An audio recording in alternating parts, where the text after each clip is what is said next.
1967년 8월 2일, 평생 27년간 거동조차 할 수 없었던 중증장애자인 아들을 의사인 아버지가 알코올 마취 후 목 졸라 죽이는 사건이 일어났어. 도쿄부 치유다구에 사는 개업의 모리카와 무네오 씨는 결혼 후 곧바로 아들을 얻었으나 아들인 타츠오 씨는 뇌수종증으로 수족을 움직일 수 없는 정신박약 상태로 평생을 누워서 지내던 상태였어. 어머니는 대소변 수발부터 식사 준비까지 27년간 헌신적인 간호를 하며 자기 시간 따위는 꿈도 꾸지 못하는 생활을 보내고 있었어. 70세에 가까운 무네오 씨는 고령에다 자신의 우울증까지 악화되었기에 병원을 폐업하게 되었지.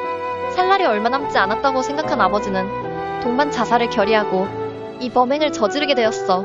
아내가 시장을 보러 나간 사이 무네오 씨는 아들에게 고통을 덜어주려고 알코올로 마취를 한 뒤 의식불명의 상태로 용서해다오 라며 몇 번이고 외치며 타올로 교살했던 것이야. 곧 무네오 씨는 다량의 수면제를 먹고 가스를 틀어 자살을 기도했으나 돌아온 아내에게 발견되어 목숨을 건졌어. 그리고 노부부는 함께 경찰에 자수했어. 이로써 소위 안락사 재판이 벌어졌지. 변호 측은 교살당한 아들은 불치의 상태이며 이를 수용할 곳도 없는 상태에서 아버지가 자신의 사후 아들의 생명 유지가 어려울 것을 내다보고 행한 어쩔 수 없는 안락사임을 주장했어. 또한 아버지는 우울증을 앓고 있었으며 범행 당시 심신상실 상태였다는 점을 주장했지. 검찰 측은 자신의 아들을 위해 최선을 다한 점은 인정하나 살인이라는 극단적인 수단 이외에 차선책을 국가나 행정기관에 호소해야 했을 것이라고 주장하며 살인죄로는 가장 약한 징역 3년을 구형했어. 증인으로 나선 어머니는 나도 아들을 죽이고 자살하려고 몇 번이고 생각한 적이 있었다 라고 증언하여 남편을 탓할 수 없음을 울면서 호소했어. 이 사건은 커다란 문제를 안고 있었어. 한 가지는 회생에 가망이 없는 산송장과 다름없는 아들을 살려두는 것은 괴로움을 더할 뿐이라는 아버지의 살해 동기였어. 아들은 27년간 아버지에게 웃음도 기쁨도 줄 수 없었어. 여기에 판사의 같은 아버지로서의 정, 고뇌, 갈등이 있었어. 장애인을 살해해도 된다는 생각은 나치 독일의 우생학과 같은 사고방식일 수도 있으며 일반적으로 살인은 절대 용서해도 될 죄는 아니지. 그러나 아버지가 아들을 살해한 것은 자신의 아들이 사고력이 없는 사실을 알고 자신이 고령이 되어 더 이상 아들을 간호할 수 없다고 생각한 점, 그리고 아들의 생명을 연장하는 것이 반드시 생명의 존엄을 지켜주는 것이 아닐 수도 있다는 점 때문이었어. 아버지는 증언에서 사람의 생명은 함부로 뺏을 수 없다는 점을 의사로서 알고 있으면 내 행동이 잘못된 것이라는 점을 알고 있었어. 하다못해 아들이 불효자라도 좋으니 내게 한마디 욕이라도 해주었다면 하고 꿈에서라도 빌어본 것이 한두 번이 아니었다 라고 죄를 인정하려 했어. 이 고지식한 아버지는 그 27년간 단 한 가지를 꿈꾸며 움직이지도 못하는 아들의 생명을 이어온 것이야. 1968년 12월 4일 도쿄 지방재판소에서 판결이 내려졌어.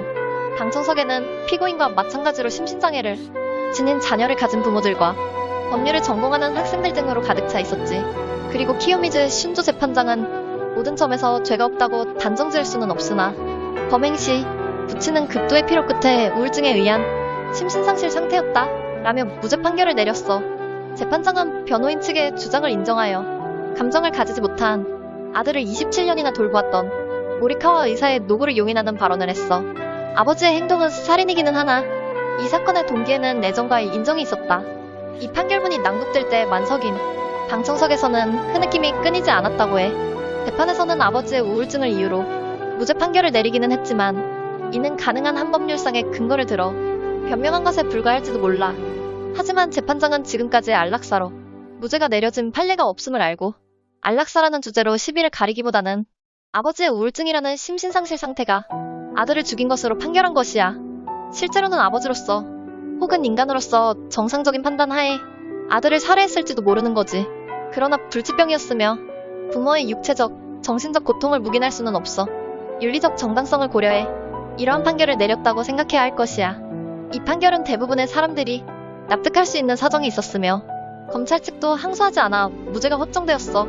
당시 통계에 따르면 일본의 심신장애 아동은 2만 명 정도였어. 그럼에도 불구하고 이들의 수용시설은 침대 수로 고작 4,380석 뿐이었지. 부모가 젊고 건강하다면 모를까? 부모가 죽거나 누군가 간호할 친척이라도 없다면 누구도 이들을 돌볼 수 없는 사회 상황이었던 것이야. 이는 당시의 일본 복지의 열악함이 불러들인 사태로 여겨졌어. 이에 키요미즈 재판장은 중증심신 장애아를 가진 부모들의 노고에는 머리를 들 수 없어.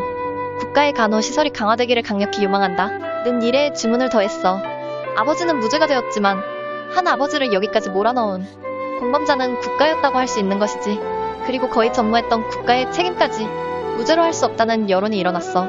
당시 사이토 후생 대신은 이 온정 판결을 지지하며 시설 정비 등의 대책에 최선을 다할 것을 약속했어. 그리고 두 번 다시 이런 비참한 사건이 일어나지 않기를 바란다며 코멘트를 남겼어. 실제로 이 사건 후로 중증장애인 수용시설은 양적, 질적으로 급격하게 상승하게 됐어.